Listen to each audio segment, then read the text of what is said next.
TVRI Stasiun Maluku menggelar talk show dengan menghadirkan narasumber Gubernur Maluku Hendrik Lewerisa, Kapolda Maluku Irjen Pol Edi Tambunan dan Pangdam 15 Patimura yang diwakili oleh Kapok Sahli Kodam 15 Patimura Brigjen TNI Julius Suawa, untuk membahas terkait mengatasi akar konflik pertikaian di Maluku dengan semangat hidup orang basudara. Talk show tersebut dilaksanakan pada Rabu, tanggal 7 Mei tahun 2025, bertempat di kantor TVRI Stasiun Maluku. Dirinya menjelaskan, jika kita mau agar pemerintah melaksanakan tugas dan tanggung jawabnya membangun daerah ini, memastikan pertumbuhan ekonomi itu berjalan, mengelola sumber daya alam dengan bertanggung jawab dan berkelanjutan, maka masyarakat juga harus memberi kontribusi. Maluku ini kita ini kaya, Pak. Tapi apa artinya kekayaan itu kalau kita tidak bisa mengelola dia secara bertanggung jawab dan berkelanjutan untuk memberi manfaat bagi peningkatan kesejahteraan rakyat dan kemajuan daerah. Tapi semua itu hanya bisa dilakukan kalau kondisi stabilitas keamanan itu kondusif. Ya. Kita berharap investasi untuk masuk agar lapangan kerja tersedia, menurunkan angka pengangguran, mengentaskan kemiskinan dan sebagainya.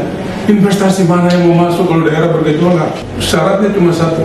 Kalau kita mau pemerintah melaksanakan tugas dan tanggung jawabnya membangun daerah ini dan memastikan pertumbuhan ekonomi itu berjalan, mengelola sumber daya alam ini dengan bertanggung jawab dan berkelanjutan, masyarakat juga harus memberi kontribusi. Mari kita jaga keamanan ini. Mari kita pastikan kondisi kita stabil dan kondusif. Gubernur, wakil gubernur, bupati, wakil bupati, wali kota, dan semua pemimpin ya yang punya rencana dan program yang bagus hanya bisa terlaksana, bisa dieksekusi secara efektif, bisa diimplementasikan kalau kondisi kita stabil. Karena itu kenapa di Sabang Orde Baru Pak Harto trilogi pembangunan. Saya percaya dengan trilogi pembangunan. Yang pertama pertumbuhan ekonomi, yang kedua adalah pemerataan hasil-hasil pembangunan ke seluruh wilayah, dan yang ketiga adalah stabilitas keamanan. Hanya 3 syarat itu.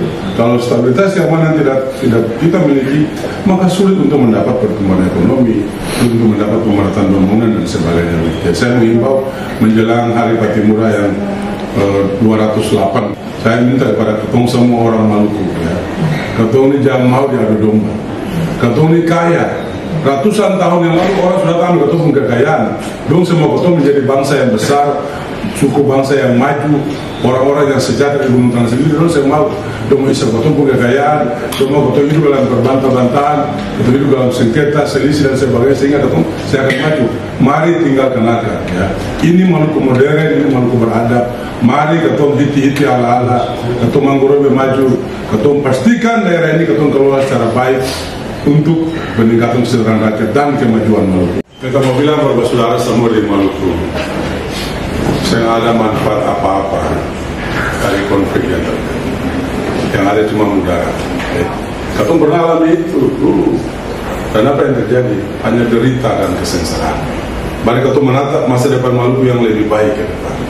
Mari ketong hidup sebagai orang bersaudara, menjaga perdamaian, untuk selesaikan perselisihan, konflik dan masalah hukum secara beradab. Ya. Mari ketong bergerak bersama-sama, menonsong masa depan Maluku yang lebih baik. Para Maluku pun baik. Maluku, kami tahu bahwa salah satu potensi yang luar biasa adalah sektor pariwisata. Kami memiliki destinasi-destinasi, potensi-potensi destinasi wisata yang sangat menarik sekali, ya. Tinggal soal infrastruktur pendukung, lalu sumber daya manusia juga kita harus perlu tingkatkan pada tour guide, promosi wisata, fasilitas dasar untuk aksesibilitas dan konektivitas itu penting sekali. Saya ambil contoh misalnya ke Banda. Banda kan destinasi wisata yang terkenal secara global dari dulu kala. Memori publik di dunia itu mereka tahu Ambon, Banda mereka tahu. Tapi ke Banda, kadang-kadang masalahnya adalah sarana moda transportasi yang reliable dengan schedule yang tepat dan bisa diandalkan. Oleh karena itu ke depan kami akan membangun bukan airport tapi seaport. Jadi pesawat-pesawat yang bisa mendarat di laut, di atas permukaan laut. Itu telah mendapat respon yang positif dari Kementerian Infrastruktur dan Penataan Kawasan, Pak AHY. Kami sebagai gubernur saya bertemu langsung 2 minggu lalu dan beliau support sekali. Untuk Banda sebagai destinasi wisata kita harus garap secara prioritas. Tentu sarana infrastruktur yang akan dibangun adalah seaport, bukan airport.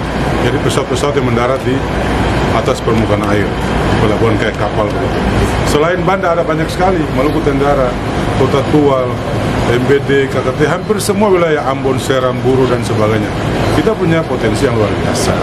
Tapi percuma potensi luar biasa ini kalau kita tidak mengembangkan dia. Dan tentu saja, jangan lupa, infrastruktur wisata boleh ideal satu saat nanti. Tapi masyarakat yang sadar wisata adalah prioritas.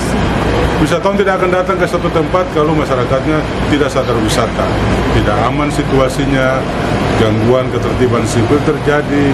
Kadang-kadang suka ada banyak yang tidak tidak favorit untuk wisatawan, ya.